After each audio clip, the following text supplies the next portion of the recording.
So Samsung has always used plastics with their smartphones. We've always heard that Samsung would possibly use other materials, and today we have the Galaxy Alpha. How's it going, guys? Alex with iTechTriad here, and today I'm going to be giving you my final review of the Samsung Galaxy Alpha.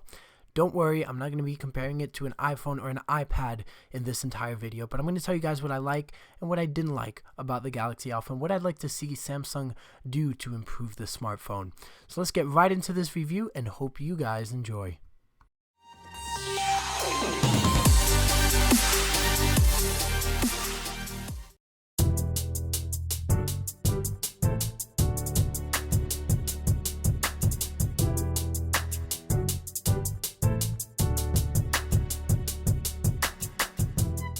So I used the Galaxy Alpha as my daily driver for about a week. Now I've had this device in hand for 3+ weeks, so I've been able to really get to know it, as you could say. Now, what makes the Galaxy Alpha stick out from Samsung's other lineup of devices, which there are many, is the fact that it has a more premium feel to it. Now, Samsung has always used plastic in their design queue, and though it isn't the worst, eventually we want something different, and that's what Samsung did with the Galaxy Alpha.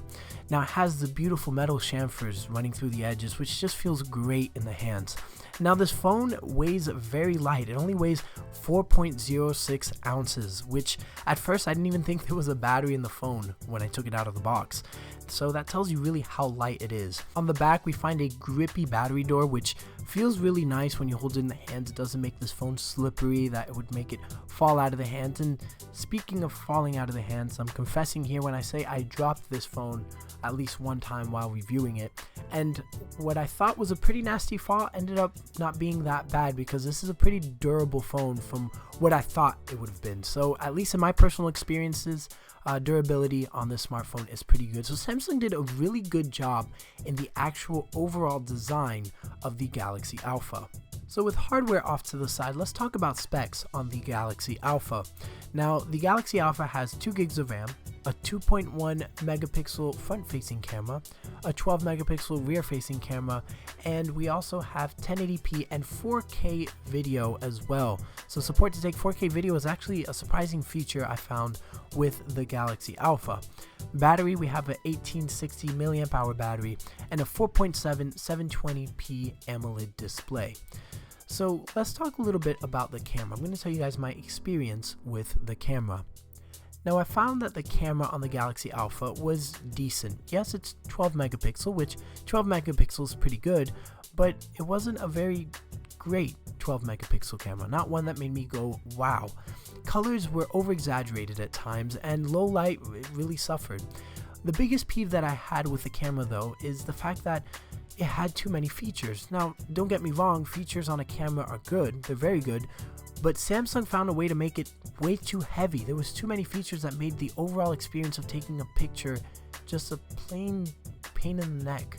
I really didn't find myself taking many pictures with the Galaxy Alpha, and I didn't expect myself to, and Samsung kind of met those expectations. So I really hope that Samsung will improve this, and I'll talk a little bit more about that towards the end of this video. Now, we also had the battery, which was an 1860 milliamp hour battery. So with moderate usage on the Galaxy Alpha, I would get about a good 8 hours. With heavy usage, it would be more like 5 to 6. If you're the type of person like me who puts the device to heavy usage, constantly checking social networks or constantly sending emails, text messages, and accepting phone calls, this might not be the device for you. Though the Galaxy Alpha almost looks like one of those beefed up flagship devices on paper, Samsung had to cut some corners, and that came of course with the battery like we mentioned before, and it also came with the display. As I mentioned before, the Galaxy Alpha has a 4.7-inch 720p AMOLED display. So if you're the type of person who's looking for a premium smartphone with a Quad HD display or a 1080p display, the Galaxy Alpha isn't for you. But don't knock it right away. The 720p had some pretty nice viewing angles, and you didn't notice that many pixels. So Samsung got the job done with the display on the Galaxy Alpha. In conclusion, would I suggest that you run out and buy a Galaxy Alpha? No. Does it have potential? Yes, a lot of it. Now, if Samsung decides to bring back a second generation, that would be the one I would suggest waiting for if you're wanting to, or maybe on the fence of purchasing a Galaxy Alpha. But what would I like to see Samsung do different with the second generation? Well, first thing is I would like to see them support more carriers. Currently the Galaxy Alpha is only available on AT&T. If they make it available to customers on Sprint, Verizon, and T-Mobile, they're giving more people the option of actually purchasing this phone. Second thing I would like for them to do is turn the Galaxy Alpha into one of their flagships. That's how much potential I feel the Galaxy Alpha has. I mean, you already have the beautifully designed hardware, now let's give it the specs.